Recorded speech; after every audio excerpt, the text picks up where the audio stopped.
السلام علیکم اسٹوڈنٹس، امید کرتی ہوں کہ آپ سب خیریت سے ہوں گے۔ میں 1 کلاس کی اسلامیات کی ٹیچر ہوں۔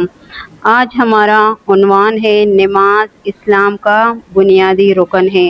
سب سے پہلے ہم اس کا تعارف پڑھیں گے کہ نماز ہے کیا اور اس کا کیا تعارف ہے۔ سب سے پہلے ہم یہ جانیں گے کہ ارکان اسلام 5 ہے۔ اس میں پہلا کلمہ، پھر نماز، پھر روزہ، زکوٰۃ اور لاسٹ میں حج آ رہا ہے۔ تو اس میں ہمارے پاس سب سے اہم عنوان جو ہے وہ نماز ہے۔ تو آج ہم نماز کے بارے میں پڑھیں گے۔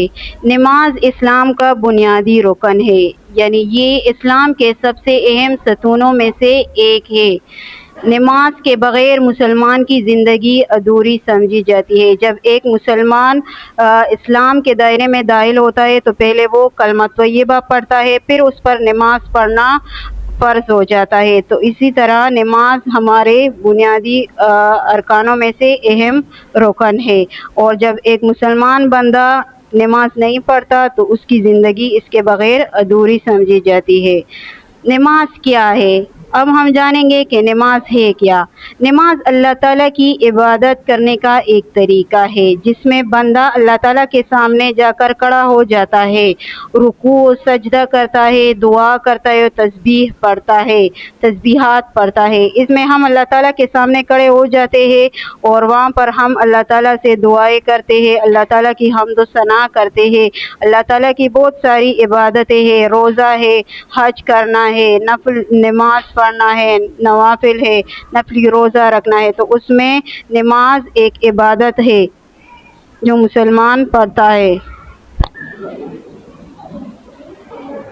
اب ہم پڑھیں گے اور جانیں گے کہ نماز کے لیے کیا کرنا ضروری ہے۔ تو آپ کے سب کے ذہن میں پہلا یہ آئے گا کہ نماز پڑھنے کے لیے پہلے وضو کرنا ضروری ہے۔ وضو کرنا کیوں ضروری ہے؟ اس سے انسان پاک صاف ہو جاتا ہے، ہر طرح کے گند میل وغیرہ سے وہ پاک صاف ہو جاتا ہے۔ تو ہم نماز سے پہلے وضو کرتے ہیں اور وضو کرنا ضروری ہے۔ وضو سے کیا ہو جاتا ہے؟ ہمارے جسم کے جتنے اندام جو ہے، جتنے اعضاء جو ہے وہ وضو میں شامل ہو جاتے ہیں، وہ سارے پاک صاف ہو جاتے ہیں۔ اور اس کے لیے سب سے پہلے جسم کا پاک ہونا ضروری ہے، کپڑے پاک صاف ہونے ضروری ہے، اور جہاں پر ہم نماز پڑھتے ہیں نا تو نماز کے لیے وہی جگہ کو بھی صاف ستھرا ہونا ضروری ہے۔ یہ نہیں ہے کہ آپ گندی جگہ پر جا نماز وغیرہ جو ہے وہ بچھا دے اور وہاں پر نماز پڑھے، نہیں۔ سب سے پہلے آپ لوگوں نے دیکھنا ہے کہ نماز کی جہاں پر ہم پڑھ رہے ہیں تو اس کی وہ جگہ صاف ہے یا نہیں ہے۔ تو یہ سارے نماز کے لیے ضروری باتیں جن کا ہمیں خیال رکھنا چاہیے۔ اب دوسرا ہے کہ نماز کا وقت ہونا، کہ نماز ہم کس ٹائم پڑھیں گے۔ اسی طرح ہر 5 نمازیں ہیں اور 5 نمازوں کا اپنا اپنا وقت ہوتا ہے، ہر نماز کا اپنا وقت ہوتا ہے، اور جب ہم اس کو وقت سے پہلے پڑھیں گے تو وہ نماز بھی نہیں ہو سکتی، اور وقت کے بعد جو ہم اس کو پڑھتے ہیں تو وہ نماز قضا ہوتی ہے۔ تو ہر نماز کا اپنا اپنا وقت ہے۔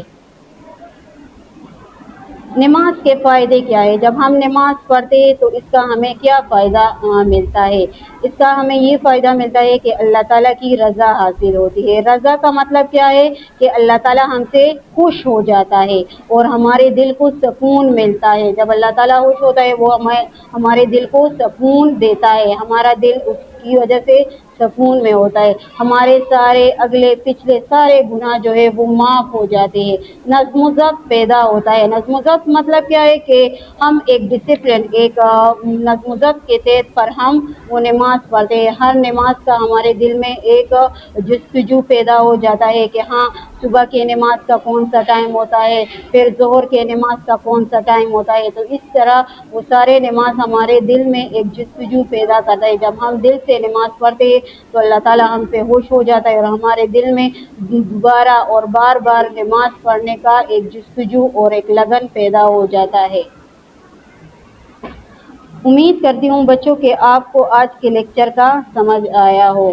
آپ لوگوں کا بچوں ہوم ورک یہ ہے کہ 5 نمازوں کے نام آپ لوگوں نے زبانی یاد کرنے ہیں، اور ہر نماز میں کتنی کتنی رکعتیں ہیں ان کی تعداد آپ لوگوں نے معلوم کرنا ہے، اور زبانی آپ لوگوں نے بتانا ہے، زبانی یاد کرنا ہے۔ شکریہ۔